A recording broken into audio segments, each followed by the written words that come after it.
Assalamualaikum warahmatullahi wabarakatuh. Perkenalkan, nama saya Muhammad Hanif Asyidiki, mahasiswa dari Universitas Negeri Yogyakarta yang sedang melakukan praktik kependidikan di SMA Negeri 9 Yogyakarta. Sedikit tentang saya berasal dari Prodi Pendidikan Biologi dengan NIM 2130 4241 050 dari Fakultas Matematika dan Ilmu Pengetahuan Alam dengan dosen pembimbing lapangan Dr. Andus Dwi Joko Pranowo. Baik, isi dari video kali ini akan menjelaskan sedikit tentang bagaimana saya sebagai mahasiswa PK UNY akan merancang pembelajaran mulai dari awal hingga akhir, di mana awal dimulai dari perencanaan pembelajaran berupa penyusunan modul pembelajaran, pembuatan media pembelajaran, pencarian sumber belajar, pembuatan bahan ajar, dan pembuatan LKPD. Kedua, akan masuk ke dalam bagaimana saya sebagai mahasiswa PK melakukan proses pengajaran, bagaimana mengontrol kelas, proses-proses pembelajaran, hasil dari pembelajaran tersebut berupa pertanyaan-pertanyaan yang mungkin diajukan sesuai dengan modul yang dibuat. Tujuan video pembelajaran ini dibuat adalah untuk menunjukkan hasil saya dan bukti saya bahwa saya sudah pernah melakukan kegiatan praktik pendidikan di SMA Negeri 9 Yogyakarta sebagai hasil luaran yang diminta oleh Universitas Negeri Yogyakarta dalam membentuk bukti bahwa saya pernah melakukan kegiatan pembelajaran di sini. Anak-anak sekalian, kita langsung lagi pada pagi yang ini untuk masuk ke materi pembahasan berikutnya. Sebelum itu, Bapak ingin bertanya, apakah ada dari kalian yang tidak masuk hari ini? Ada. Berapa? Satu. Izin, sakit. Ada lagi? Siapa?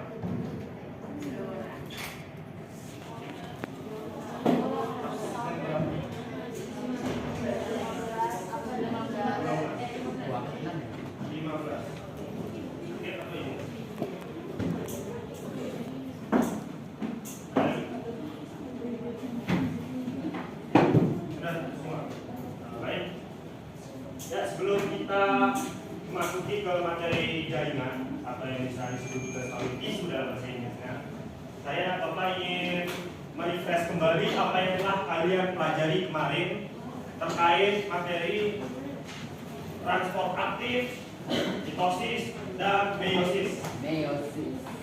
Pertama kita mulai dulu dari transport aktif. Ada nggak yang bisa membedakan antara ciri transport pasif dengan transport aktif?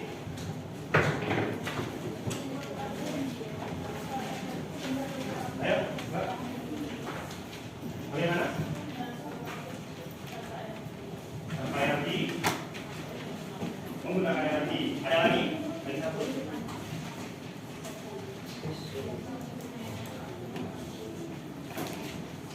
Kurang tepat.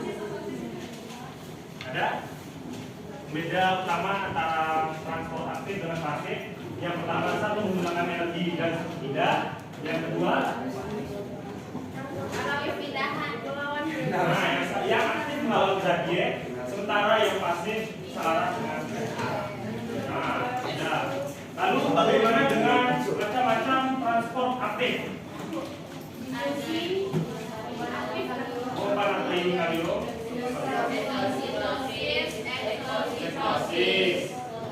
Transport. Nah, lalu kita tahu bahwa sel itu kan selain tingkat organisme kan ada sel dan berkembang lagi sehingga akan menjadi organ. Nah, kumpulan organ kelak akan menjadi sistem organ. Yang akan sistem organ tadi akan kembali menjadi makhluk hidup atau suatu individu. Nah, seperti yang di PPT kita akan membahas mengenai apa setelah sel itu. Jaringan.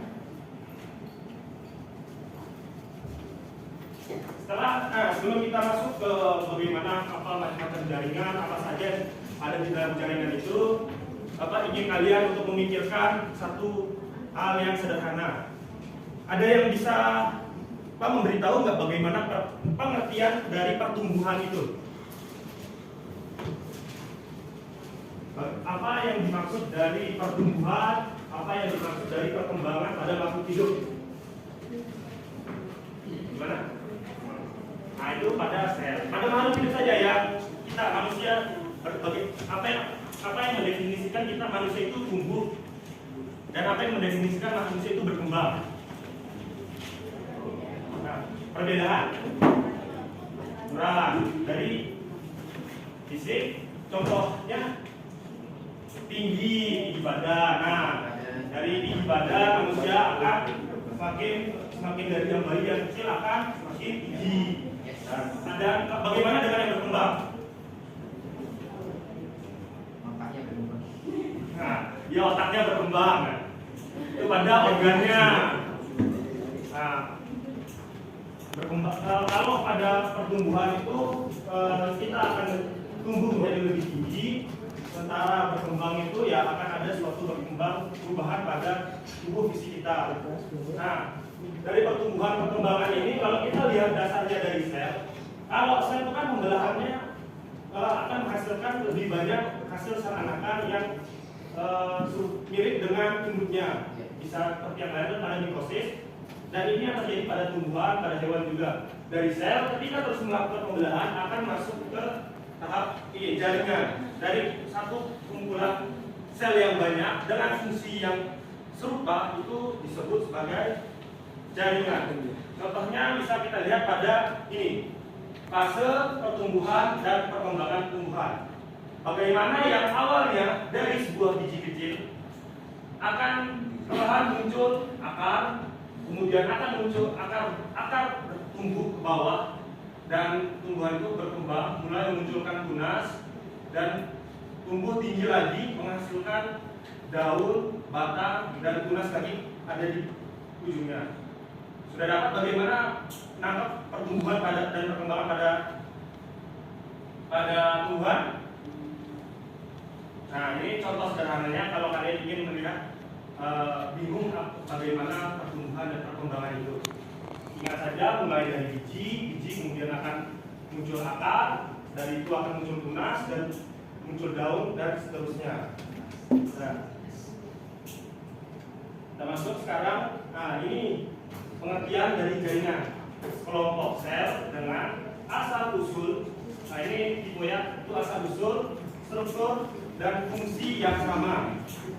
Jadi jika satu sel itu dalam satu jaringan itu ya fungsi dan strukturnya itu mirip antara satu sama lain, karena pembelahan itu kan memiliki kemiripan dengan induknya.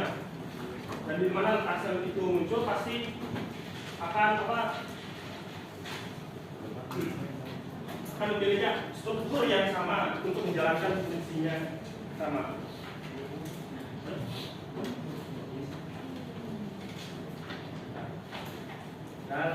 Dalam tumbuhan ini yang akan kita pelajari. Terlihat rumit? Ya. Nah, sebenarnya tidak. Kalian perlu mengingat bahwa jaringan tumbuhan itu dibagi menjadi dua, seperti yang ada gambar. Ini tidak hanya terbatas pada tumbuhan, tetapi juga pada hewan, pada jaringan hewan. Yang pertama ada jaringan meristem, dan kedua ada jaringan dewasa. Kita mulai berdasarkan kata-katanya saja. Apa yang membedakan antara jaringan meristem dengan jaringan dewasa? Bisa baca di LKS-nya mungkin, buat perbedaan singkat berdasarkan kata-katanya saja. Nah, masih terus membelah diri. Lalu bagaimana dengan jaringan dewasa? Tidak mengalami meristematitis lagi, bersifat permanen dan tidak aktif membelah. Nah, itu betul. Meski di dalam jaringan dewasa ada yang masih bisa terus melakukan pembelahan. Nanti contohnya akan saya tunjukkan. kita akan mulai membahas yang pertama jaringan meristem.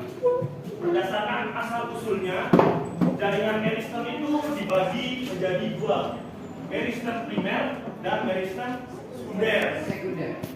Yang kalau kalian mau melihat perbedaannya, meristem primer itu bisa kalian lihat pada tunas ujung tanaman.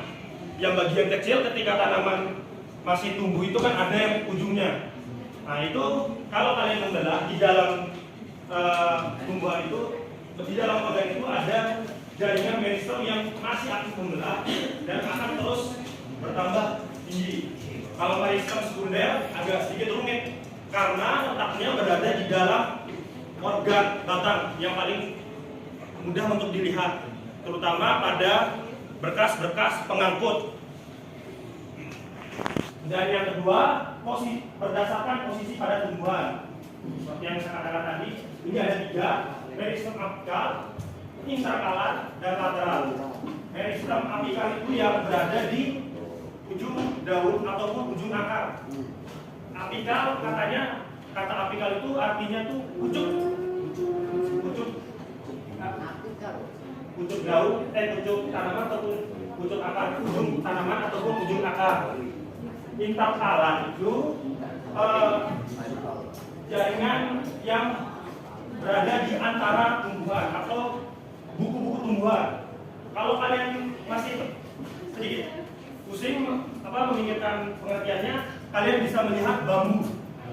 Tanaman bambu itu kan di antara sela-sela batangnya kan memiliki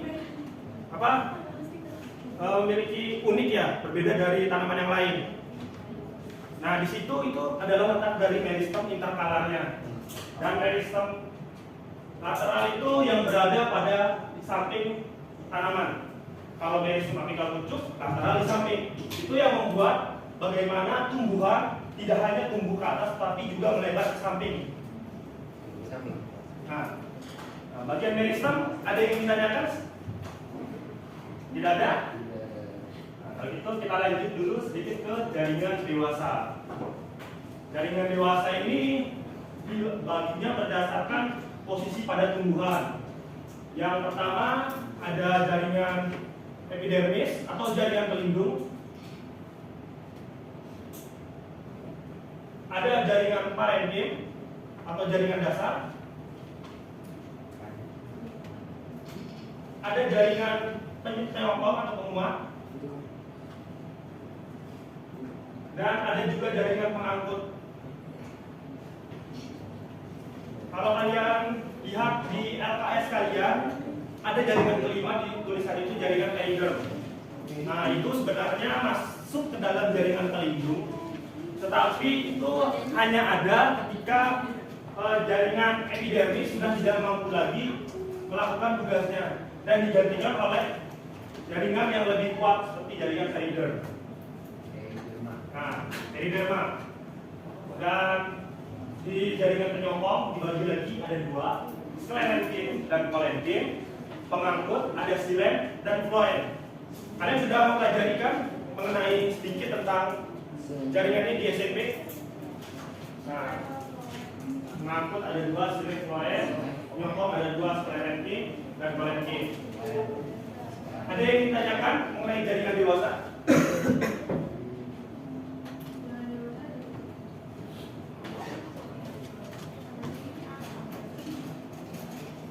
Memang tidak bisa membelah lagi, tetapi ada satu jaringan yang khusus bisa melakukan pembelahan.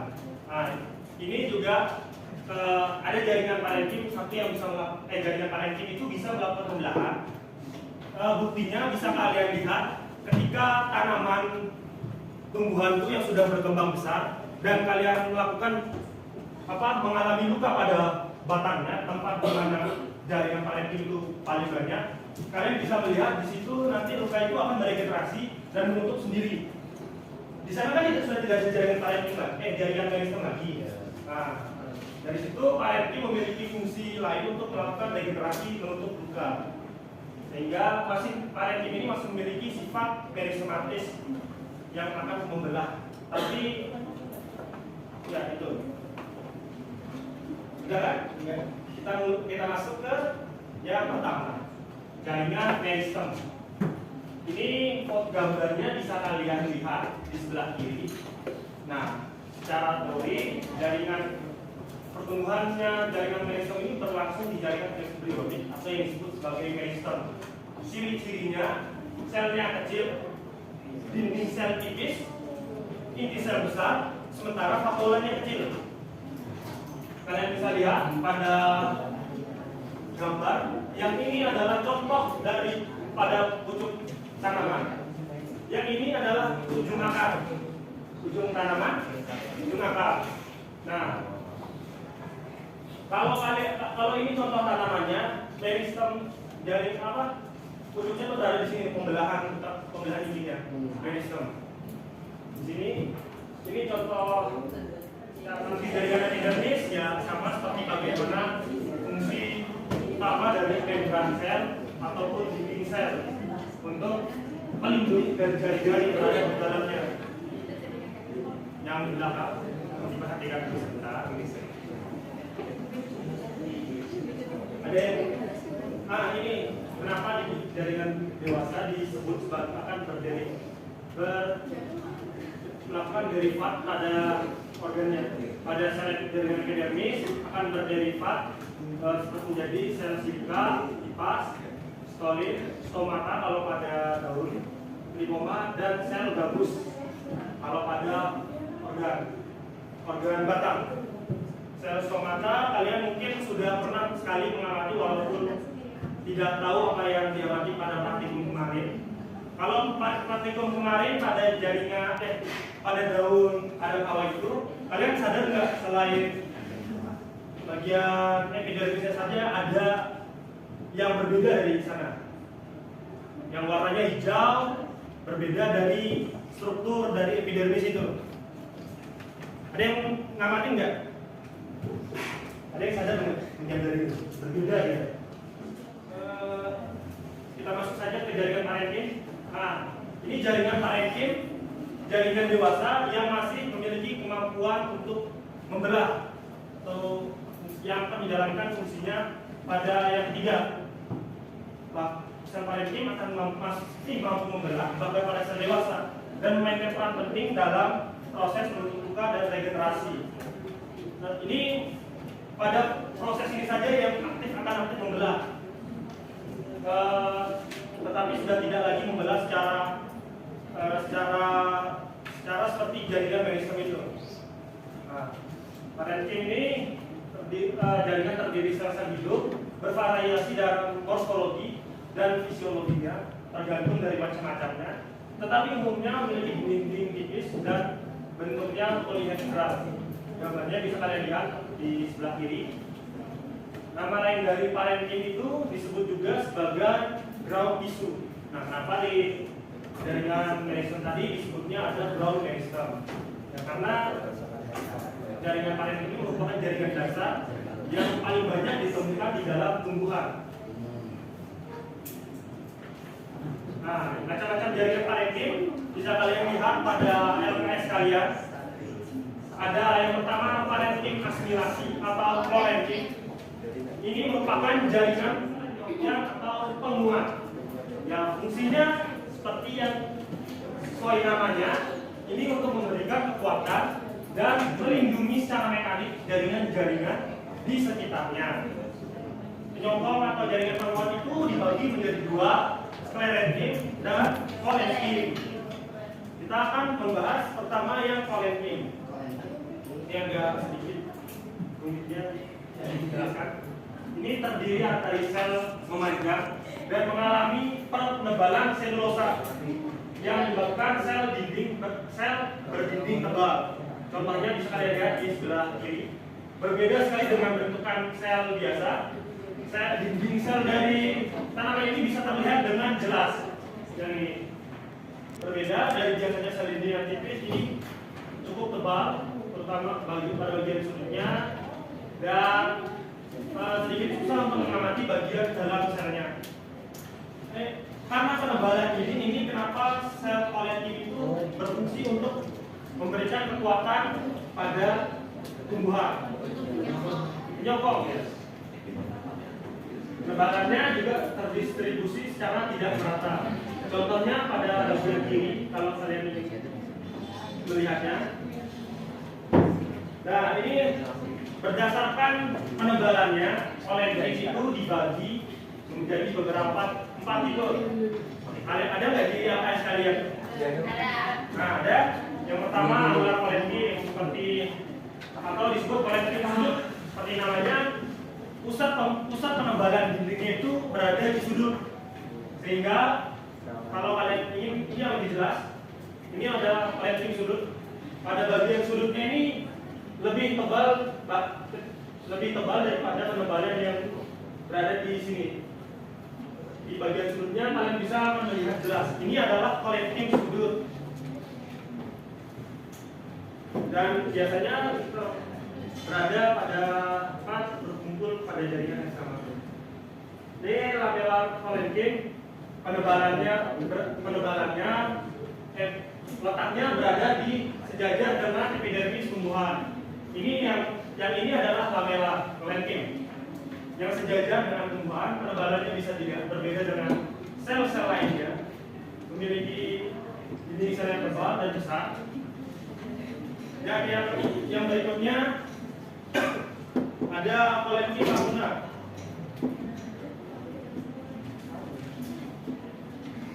Penebalannya terletak di sebelah ruang-ruang tersebut yang berada di ruang-ruang.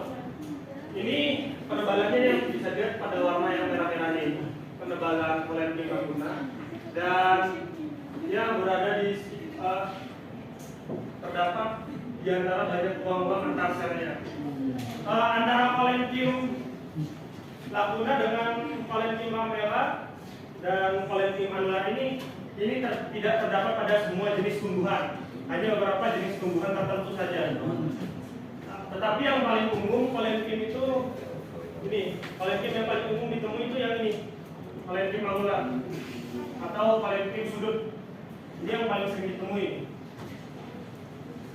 Jadi ya seperti polenting lamella itu bisa ditemukan pada tanaman Black Elderberry atau nama latinnya Sambucus canadensis.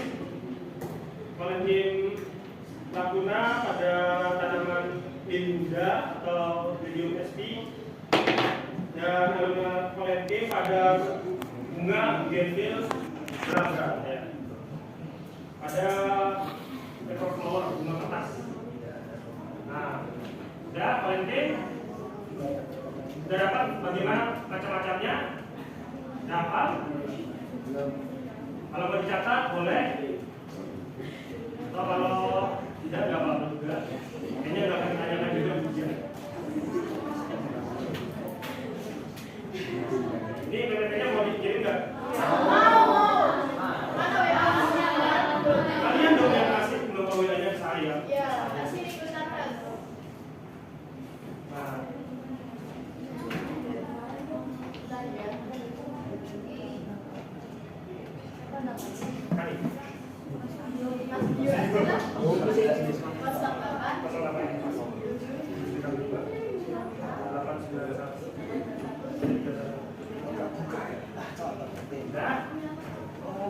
Kita masuk ke saudaranya polenting sclerenchyme. Nah, ini sclerenchyme ini masih masuk sama-sama jaringan penguat, tetapi sedikit berbeda. Ya, sclerenchyme ini